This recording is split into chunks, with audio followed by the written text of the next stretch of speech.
Hi friends, I welcome you all at Crack Grade B.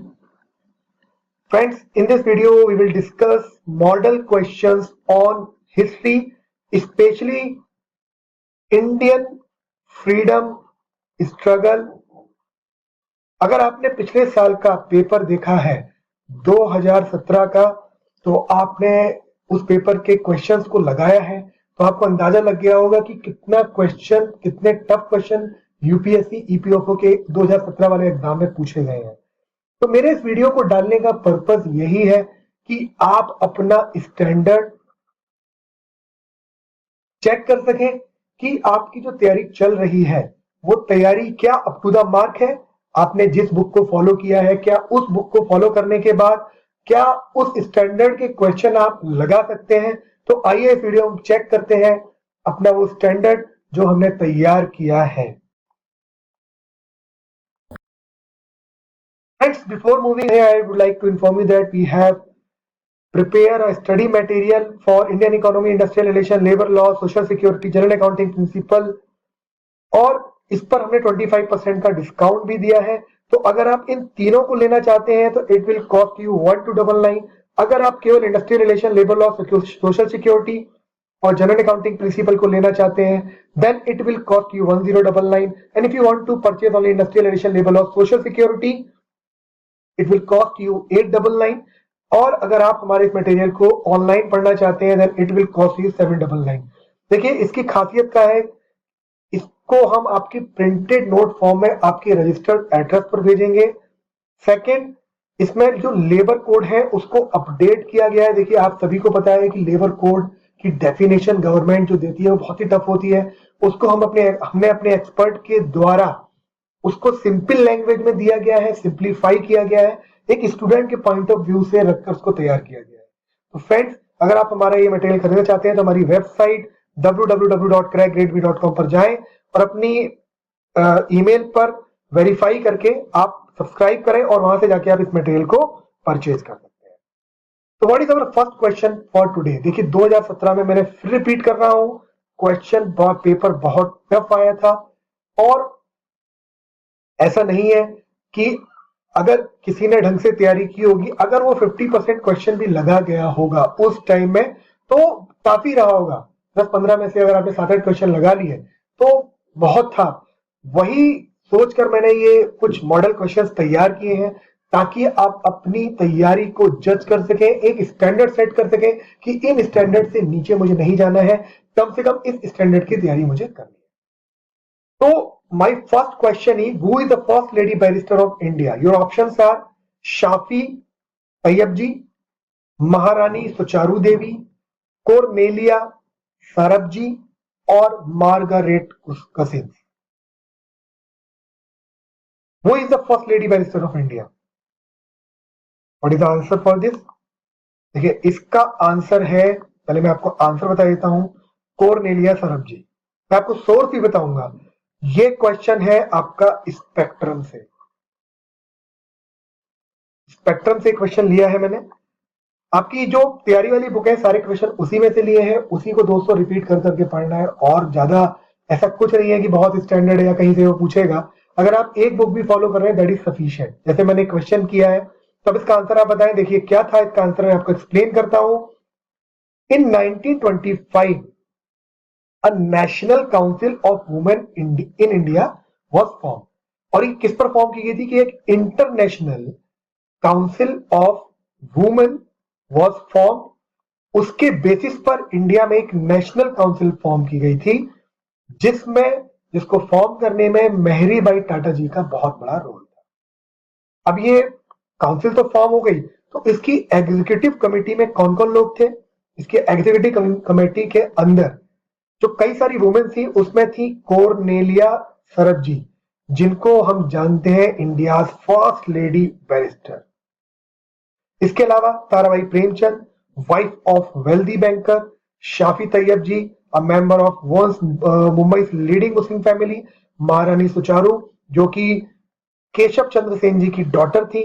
तो ये कई सारी लेडीज थी जिन्होंने इस नेशनल काउंसिल ऑफ वुमेन को फॉर्म करने में बहुत बड़ा रोल प्ले किया और कहीं ना कहीं इसकी एग्जीक्यूटिव कमेटी की मेंबर्स भी थी वो।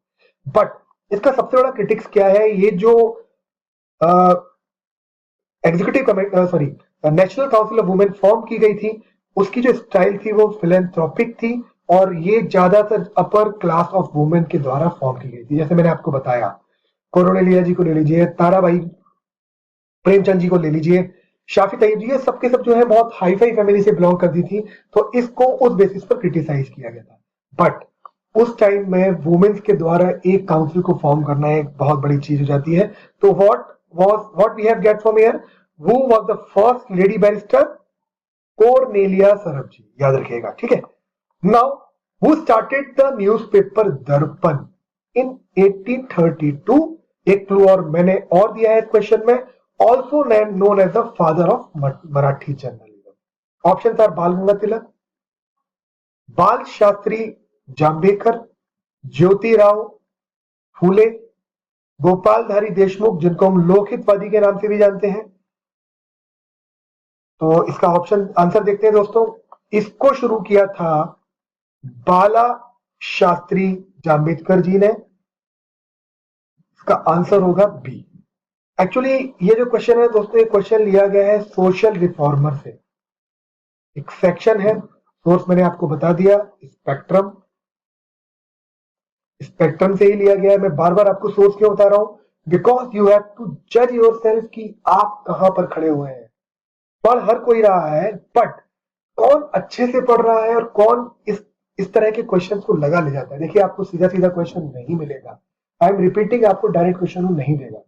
अगर देगा भी तो 10 में से 2 क्वेश्चन दे देगा, लेकिन 8 क्वेश्चन आपको बहुत अच्छे स्टैंडर्ड के मिलेंगे अगर मैं 2017 की बात करूं तो। और अगर 2017 की तरह ही उन्होंने 2020 में या 2021 में जो एग्जाम होने वाला है उस तरह के क्वेश्चन को रिपीट किया, तो you have to be very hard, work very hard, आपको बहुत ज्यादा मेहनत करनी पड़ेगी, ठीक है। तो बाला शास्त्री जांभेकर जी जो एक सोशल रिफॉर्मर थे, उन्होंने न्यूज़पेपर दर्पण लिया और उन्होंने ब्राह्मणिकल और ऑर्थोडॉक्स चीजों को साइंटिफिकली वे में इंप्रूव करने के लिए इस पेपर को इंट्रोड्यूस किया, इस पेपर को वो लेके आए।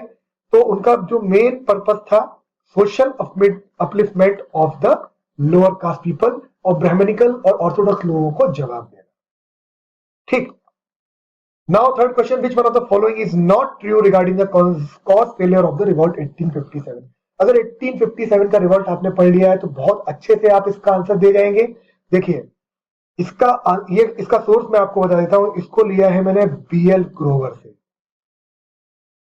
जरूरी नहीं है, देखो दोस्तों, बीएल ग्रोवर से लो या आप कौन सी बुक थी वो, स्पेक्ट्रम से पढ़ो, तो उससे कोई फर्क नहीं पड़ता। बट आपको पता होना चाहिए कि 1857 में वाकई हमारे साथ, हमारे देश के साथ क्या हुआ और कौन कौन से जो मेजर अट्रैक्शन थे, मेजर स्पॉटलाइट थे, मेजर फीचर्स थे, वो हमको अपनी टिप्स पर याद होने चाहिए। तो मैं इसमें क्या पूछ रहा हूं, which one of the following is not true regarding the cause of failure of the revolt 1857? Options are Nepal army had Britishers suppress the revolt. The nature of revolt was largely feudal in nature. Despite loyalty of Bombay and Southern Army to the nationalist revolt was not successful nature and revolt was poorly organized. देखिए, सारे option हैं, आपको आपने पढ़ा होगा तो बता देंगे। कल इसका आंसर देखते हैं दोस्तों। इसका आंसर होगा, देखिए, सबसे पहली बात, नेपाल की आर्मी ने ब्रिटिश की मदद की थी इसको सप्रेस करने में। Yes, it was federal. आपको बताया कि जितने भी लोग थे वो फेडरल नेचर के थे, चाहे आप रोहिलखंड से ले लीजिए, लखनऊ से ले लीजिए, जितने भी लोग थे वो कोई बहुत बड़े लोग नहीं थे, दे वर फेडरल। क्योंकि एक्चुअल में हुआ क्या था कि किसानों को और कई सारे लोगों को सप्रेस किया गया था, तो वो छोटे छोटे लोग उठे, उन्होंने रिवॉल्ट करने की कोशिश की और उनके जो लीडर थे दे वर ऑल्सो जमींदार, छोटे छोटे जमींदार थे। तो हम कह सकते हैं कि ये बहुत फेडरल था इन नेचर में। Despite loyalty of Bombay and southern, देखिए यहां पर आपको समझने की कोशिश करनी चाहिए, despite loyalty of Bombay and southern army to the nationalist revolt was not successful in nature. अब आपको यहां याद होगा कि बॉम्बे और सदर्न आर्मी ने जो आर्मी का रिवॉल्ट हुआ था इसमें उसने बिल्कुल हेल्प नहीं की थी। एक तरह से हम कह सकते हैं कि नर्मदा जो नदी है उसके बाद का एरिया टुवर्ड्स महाराष्ट्र साउथ की तरफ का जितना भी एरिया था उसमें बॉम्बे सदर्न आर्मी आ गई थी। उन्होंने नेशनलिस्ट की बिल्कुल हेल्प नहीं की थी इस 1857 के रिवॉल्ट में। तो ये आपका यहाँ पर एक अपोजिट आ गया इसके।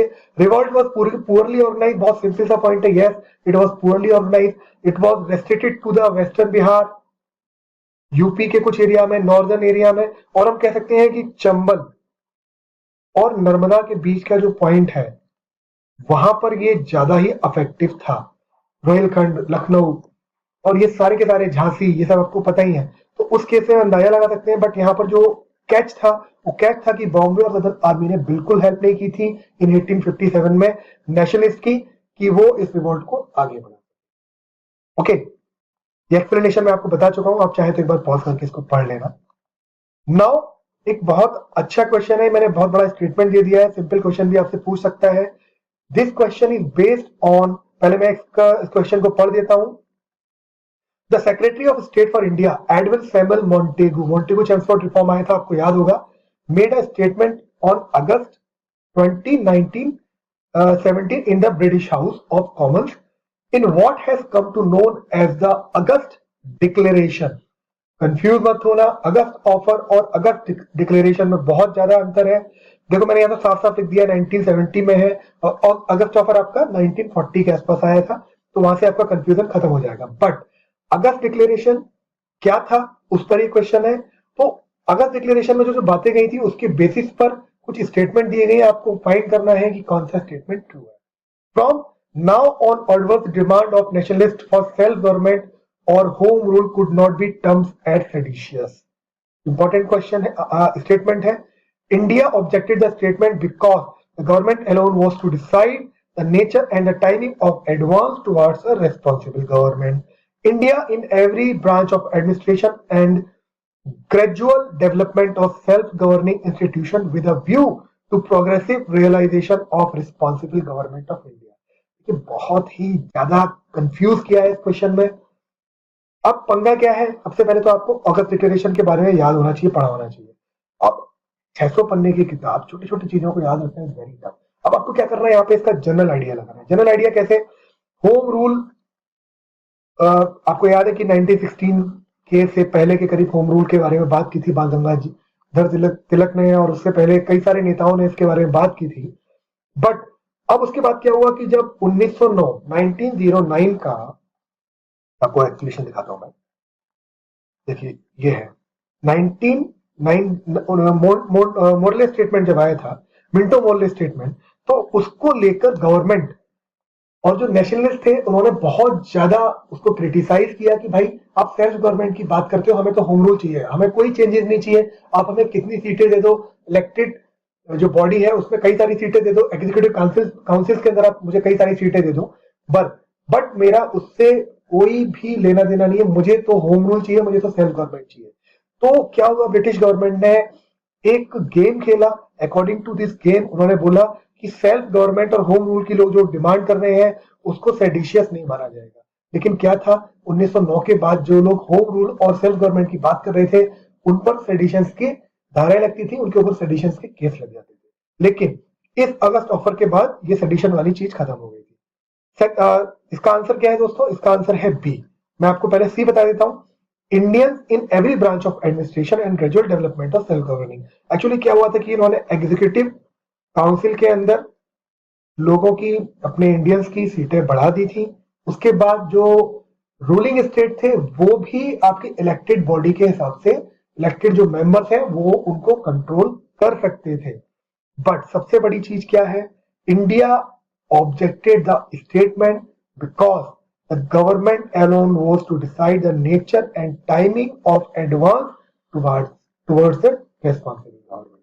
भाई गवर्नमेंट कौन होती है इसको डिसाइड करने वाली, अगर रिस्पॉन्सिबल गवर्नमेंट इसकी बात करनी है, रिस्पॉन्सिबल गवर्नमेंट की बात करनी है, तो जो इंडिया के लोग हैं, नेशनलिस्ट लोग हैं, उनको बिठाओ, उनको दो, वो डिसाइड करेंगे, वो आर यू।